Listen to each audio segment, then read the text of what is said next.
Ini untuk memahami gaya, karakter, kepemimpinan daripada seorang pemimpin, apakah cocok dengan peran sebagai kepala daerah? Maka salah satu juga kita penting ketahui keadaan kesehatannya supaya jangan tidak lama jadi kepala daerah KO. Bu Novita, kita ke pemeriksaan kesehatan apa saja sih sebetulnya yang biasanya dilakukan terutama dari segi psikologis begitu untuk para kepala daerah yang hari ini akan menjalani pagi hari ini?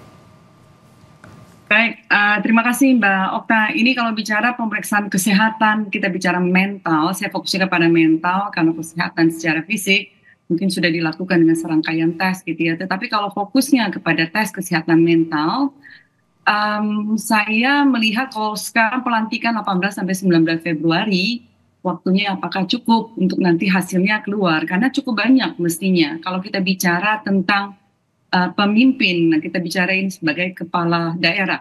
Yang pertama tes kesehatan mental Mbak Okta. Jadi nanti dari hasil sana akan bisa kelihatan apakah ada gangguan kesehatan mental dan jiwa. Satunya misalnya depresi yang berat, gangguan kecemasan, gangguan psikosis. Di sana biasanya ada halusinasi, auditori, delusi, dan juga halusinasi secara visual. Visualisasi. Dan kita bicara lagi tentang stres, ketahanan mental, karena bicara ketiadaan penyakit bukan berarti seseorang itu sehat ya Mbak ya. Lalu yang kedua tes kognitif dan intelektual, kita harus lihat bagaimana kecerdasan secara umum, tes memori, konsentrasinya. Dan yang ketiga itu tes kepribadian, psikopatologi Mbak. Jadi sini ada beberapa macam yang kita kenal paling banyak dipakai di Indonesia adalah tes MMPI. Ini tes tanda untuk menilai kepribadian Mbak Okta. Lalu ada tes kepribadian yang lain lagi, ini biasanya disebut dengan Big Five atau MBTI. Ini untuk memahami gaya, karakter, kepemimpinan daripada seorang pemimpin, apakah cocok dengan peran sebagai kepala daerah.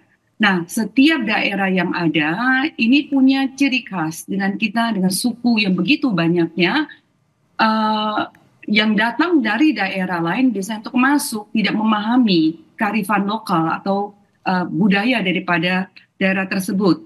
Tes kecerdasan emosional dan kestabilan daripada mental ini juga penting sekali.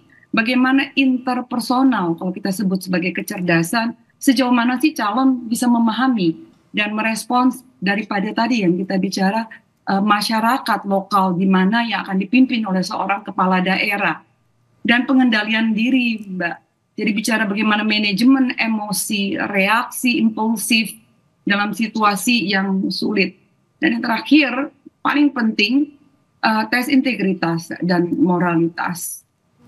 Ini menguji apakah ada nilai-nilai etis dan moral di dalam seorang kepala daerah, Mbak. Nah, kalau saya melihat waktunya begini pendek, apakah semua tes-tes ini bisa dipenuhi hanya dalam waktu 3-4 hari.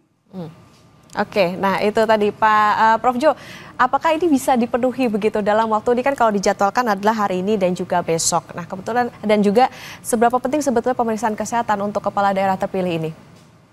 Oh ya, kalau pemeriksaan kesehatan penting karena syarat untuk jadi kepala daerah dalam undang-undang Pemda kita dan undang-undang Pilkada kita itu disebut bahwa calon kepala daerah nih yang akan dilantik ini kan sudah terpilih ya, itu harus mampu secara jasmani dan rohani. Dan bahkan juga ada embel-embel bebas dari narkotika yang harus dibuktikan dengan pemeriksaan kesehatan secara menyeluruh.